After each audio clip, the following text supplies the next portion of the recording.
Ses poings se sont abattus sur ma bouche, ses talons se sont plantés entre mes côtes, et la seule chose que j'ai perçue, c'est la voix de ma sœur venant de la cuisine qui disait « Arrête ton cinéma ». C'est à cet instant précis que j'ai compris que personne ne se déplacerait pour me tirer de là. Je m'appelle Daniel et peu importe l'endroit d'où vous me regardez, restez jusqu'au bout. Vous êtes-vous déjà demandé jusqu'où le sang peut vous trahir avant que quelque chose ne se brise en vous? J'étais étendu sur le carrelage glacé, avec ce goût de cuivre et d'humiliation dans la bouche, luttant pour respirer à travers la douleur. Matt, le futur mari de ma sœur, me toisait comme si j'étais un cabot qui avait osé aboyer un peu trop fort. Je lui avais fait confiance. Je l'avais soutenu. Je l'avais défendu quand personne d'autre ne le faisait. Voilà comment il me remboursait. Mes os vibraient et ma fierté se répandait comme des éclats de verre au sol. Elle a enjambé mon corps comme un simple obstacle, tapant un message sur son téléphone, le visage vide, ennuyé. J'ai voulu articuler quelque chose, mais les mots restaient bloqués derrière ce goût métallique.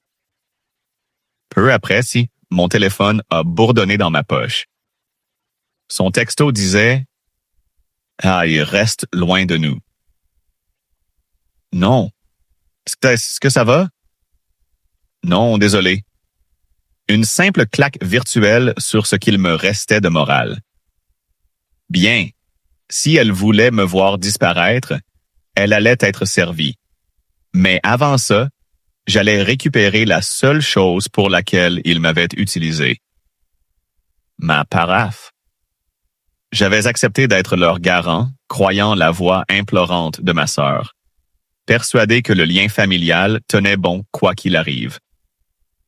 J'avais cosigné leur crédit immobilier flambant neuf pour la maison de leurs rêves, celle avec ses piliers blancs et sa véranda tout autour, où ils comptaient élever leur progéniture idéale.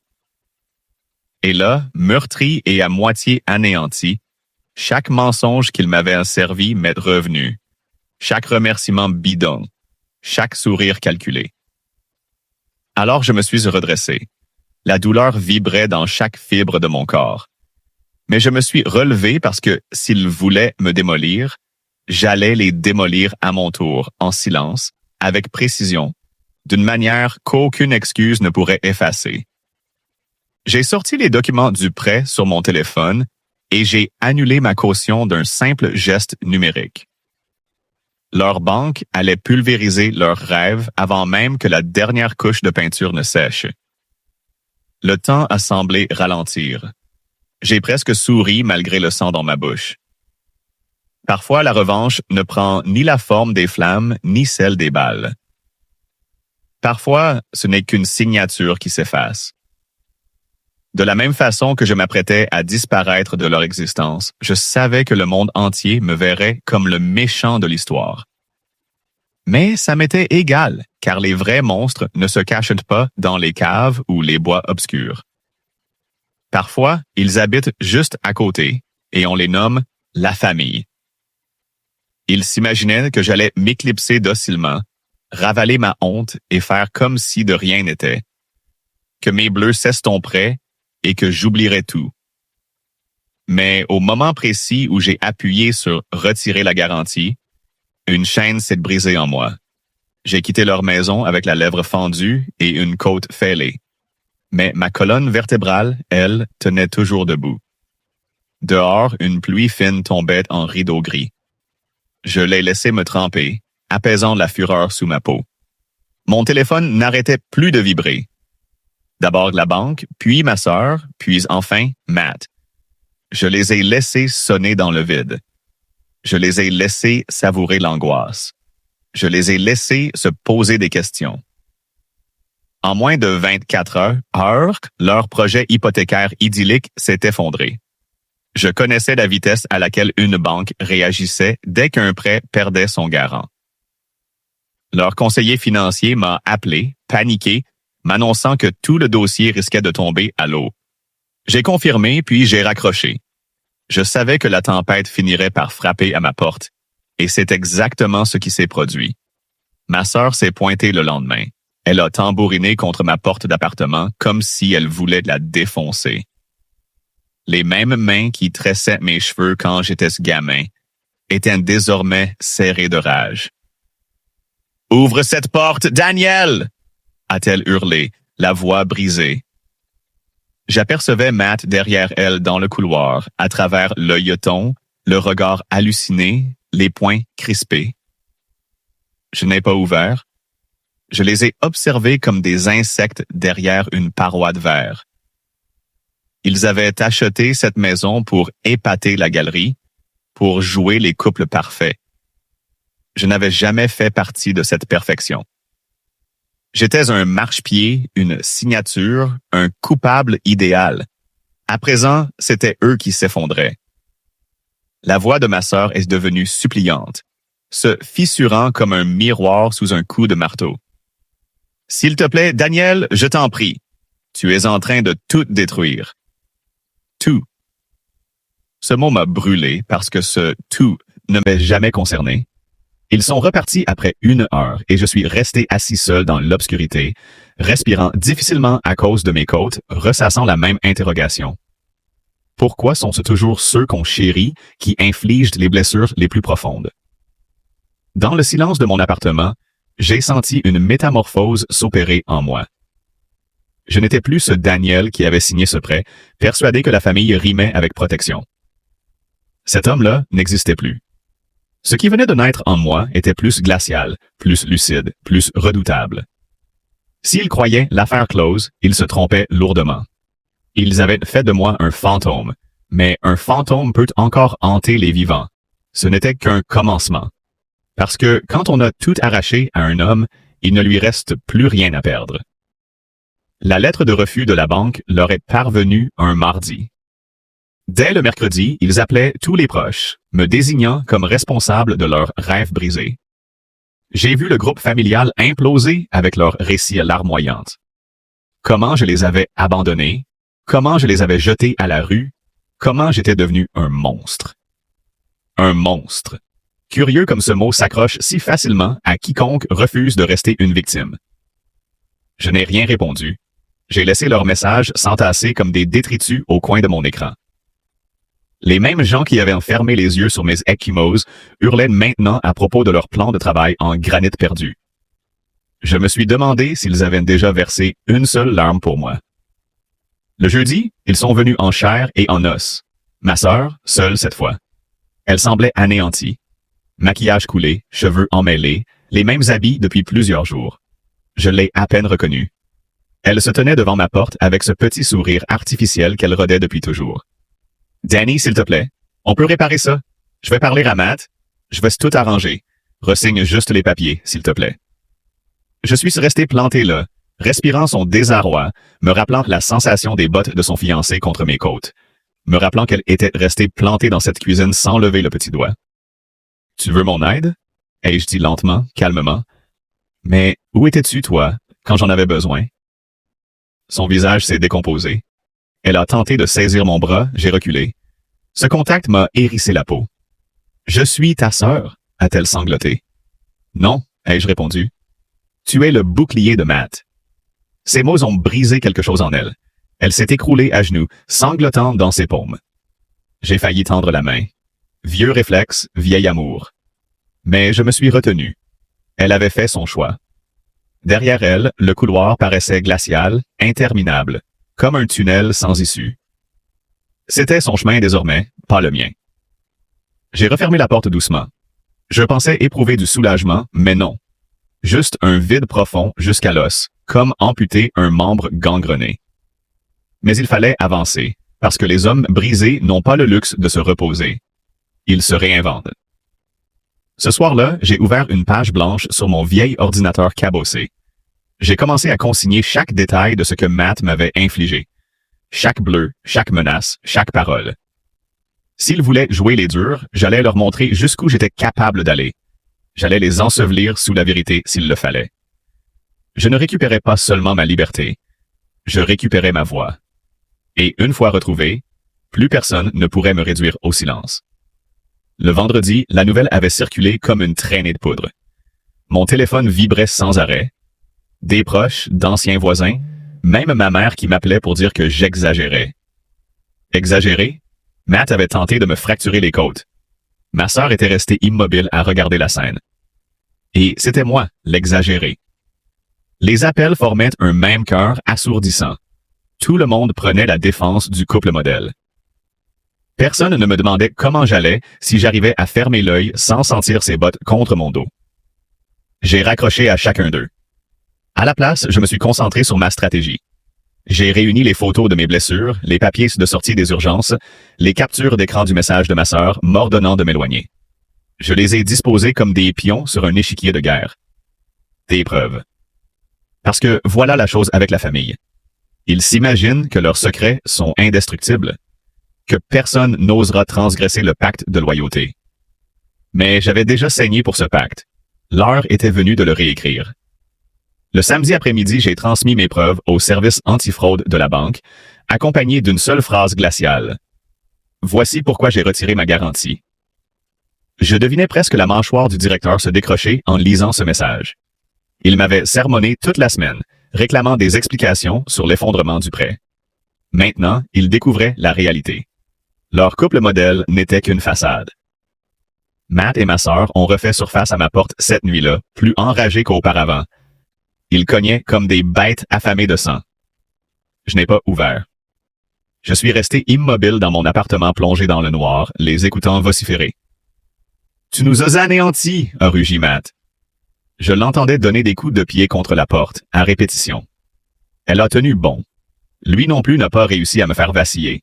La voix de ma sœur s'est brisée, implorante. « Danny, je t'en supplie, trouve un moyen d'arranger ça. Tu es notre famille. » Famille. J'ai ri doucement avec amertume. La famille ne représente rien pour toi, ai-je chuchoté, sachant qu'ils ne pouvaient pas m'entendre à travers le battant. Ils ont fini par s'en aller, résignés, emportant leur colère comme une flamme mourante. Je me suis rassis devant mon ordinateur. Mes mains ne tremblaient plus. Mes côtes continuaient de me faire souffrir, mais mon cœur était plus apaisé qu'il ne l'avait été depuis des années. Ils voulaient me voir silencieux, effacé, docile. C'était terminé pour moi. S'ils désiraient de la guerre, j'allais réduire en cendres tout ce qu'ils avaient bâti, avec pour seule arme la vérité. Parce que quand il ne reste plus rien à perdre, la vérité devient l'arme la plus redoutable qui soit. Le dimanche matin, je me suis réveillé au bruit de coups frappés à ma porte. Pas des poings, cette fois Maya, mais un son plus dur, plus glacial. Des articulations chargées d'autorité. J'ai ouvert et j'ai découvert 2 agents en uniforme qui me dévisageaient. « Daniel Harris? »« Oui, » ai-je répondu d'une voix rauque, encore éraillée par des nuits sans sommeil. Ils m'ont remis un avis, une ordonnance de protection déposée par Matt, l'accusant de l'avoir menacé. Mes mains tremblaient de colère, d'incrédulité. C'était comme se prendre un coup en pleine face alors qu'on était déjà terrassé. J'ai ri d'un rire cassé et malsain qui a fait bouger un des policiers, visiblement gêné. Ils exploitaient la justice maintenant, inversant les rôles, faisant de moi le vilain de leur compte tordu. J'ai signé la notification, l'air impassible en apparence, bouillonnant à l'intérieur. Dès que la porte s'est refermée, j'ai arpenté mon salon comme une bête en cage. Je devinais leur stratégie. S'ils ne pouvaient pas me réduire au silence par la violence, ils allaient tenter la voie administrative. Mais ils me sous-estimaient encore. J'ai lu l'ordonnance, retenu chaque phrase, puis je l'ai classée. Leur manœuvre ne m'effrayait plus. J'avais des preuves. J'avais mes photos, mes dossiers médicaux, le message de ma sœur. J'ai contacté un avocat cet après-midi-là, d'une voix ferme. Je lui ai tout raconté. À la fin de l'appel, il était de mon côté, avec cette voix professionnelle, posée et assurée, me promettant qu'il n'allait pas m'ensevelir. C'était comme respirer un air neuf pour la première fois depuis des semaines. Cette nuit-là, j'ai vu l'annonce de la maison publiée en ligne. La banque avait suspendu son financement. Ma sœur et Matt avaient été contraints de vendre avant même d'y avoir posé un carton. Le rêve, envolé avant qu'une seule caisse ne franchisse le seuil. J'aurais dû me sentir victorieux, mais non. Une part de moi pleurait encore la sœur que j'avais aimée. La fille qui m'avait appris à pédaler, qui m'avait tenu la main après le départ de papa, qui avait juré de me protéger éternellement. Mais cette fille avait disparu, remplacée par quelqu'un qui avait regardé son fiancé me démolir, puis m'avait accusé de saigner. Alors je me suis autorisé à pleurer, juste 1 minute.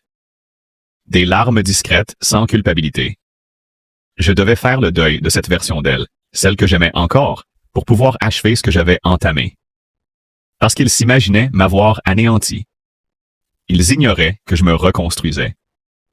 Et cette fois, je reviendrai plus solide qu'ils ne pourraient jamais l'imaginer. Le lundi, mon avocat m'a rappelé, la voix posée et tranchante comme un scalpel. Il a dit qu'on pouvait engager des poursuites pour coups et blessures et préjudice moral. Il m'a demandé si j'avais le courage d'aller jusqu'au bout devant un tribunal. J'ai contemplé mes hématomes dans le miroir, le violet virant au jaunâtre comme un fruit trop mûr. Je me suis souvenu des bottes en acier de Matt, du silence de glace de ma sœur. Avais-je ce courage? C'était tout ce qu'il me restait. Allons-y, lui ai-je dit, sans réserve. Un courant neuf a parcouru mes veines. Un incendie, vif et implacable. J'en avais assez d'être le souffre-douleur de la famille. Assez d'être la cible facile, le naïf de service qui ne répliquait jamais. Le mercredi, la date du procès était fixée. Tout s'accélérait. Matt avait déjà demandé que son ordonnance soit examinée en priorité. Il voulait l'affrontement. Je leur ai offert une guerre. Ma sœur a tenté de m'écrire. Danny, s'il te plaît, ne nous fais pas ça. Nous. J'ai eu envie de hurler, je me suis retenu. J'ai laissé ces mots retomber, ignorés comme un bruit de fond. À la place, j'ai rassemblé tout mon arsenal.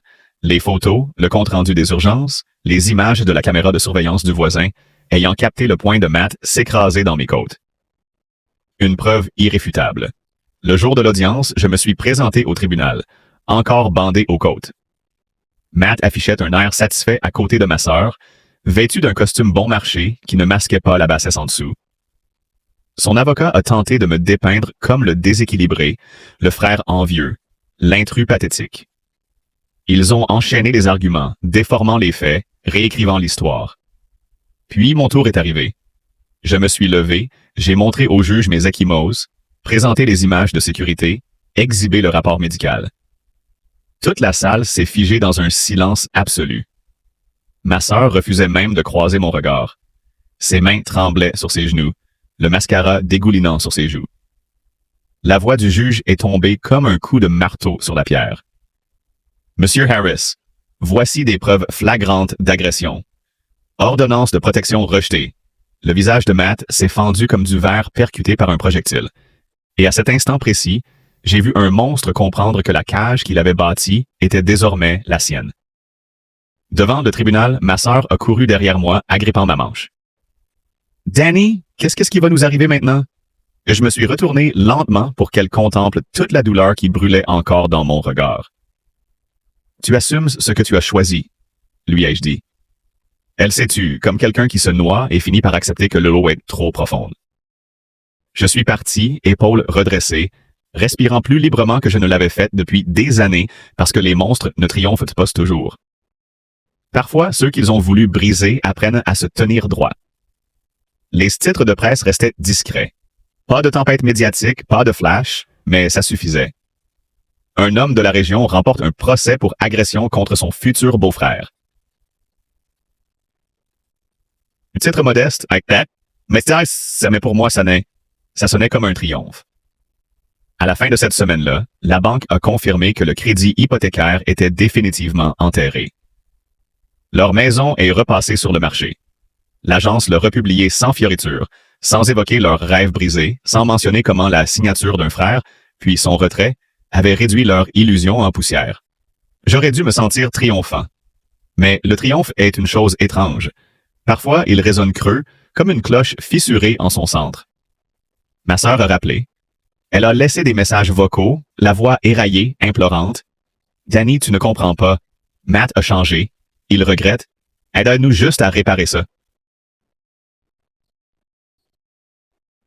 Réparer ça. Elle tentait encore de recoller un château de cartes maculé de sang. Je l'ai bloqué. Pour la toute première fois de mon existence, je me suis choisi moi-même. Fini le sacrifice sur l'autel de leur bonheur. Je suis retourné travailler, j'ai gardé profil bas, j'ai cicatrisé. Mes côtes ont cessé de m'élancer. Ma lèvre s'est réduite à une fine marque presque invisible. Presque. Mais elle me rappelait chaque matin dans le miroir ce que j'avais traversé. Une cicatrice qui murmurait « Plus jamais ». Des mois se sont écoulés. Matt et ma sœur ont emménagé dans une location modeste à 2 villes de distance. On racontait qu'ils ne trouvaient aucun emploi. Les langues allaient bon train. Le type qui avait perdu la maison de ses rêves, qui avait failli être poursuivi pour agression aggravée. On a cessé de l'inviter aux réunions de famille, cessé de répondre à ses appels. C'était sa propre prison, plus rigoureuse qu'aucune cellule. Ma sœur a envoyé une ultime lettre. Du papier, pas un texto. J'ai failli ne pas l'ouvrir. Danny, tu me manques. J'aurais voulu te protéger. J'aurais voulu être meilleur. Je suis tellement désolé. Je l'ai lu à 2 reprises.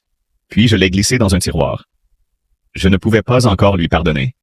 Peut-être jamais. Mais je pouvais laisser ces mots exister comme une fleur fanée pressée entre 2 vitres. Parce que la vérité, c'est que je l'aimais toujours. Quelque part sous toute cette corruption, elle restait ma sœur. Mais je ne serai plus jamais son rempart. Je me suis soutenu à ma fenêtre cette nuit-là, respirant les lumières de la ville, songeant au chemin parcouru depuis cette nuit où j'étais étendu sur le sol de la cuisine, les côtes fissurées, ma sœur muette. Ils avaient tenté de me réduire en miettes. Mais voici la vérité sur le fait de briser un homme. S'il tient bon, il devient plus coupant que vous ne l'auriez jamais cru possible.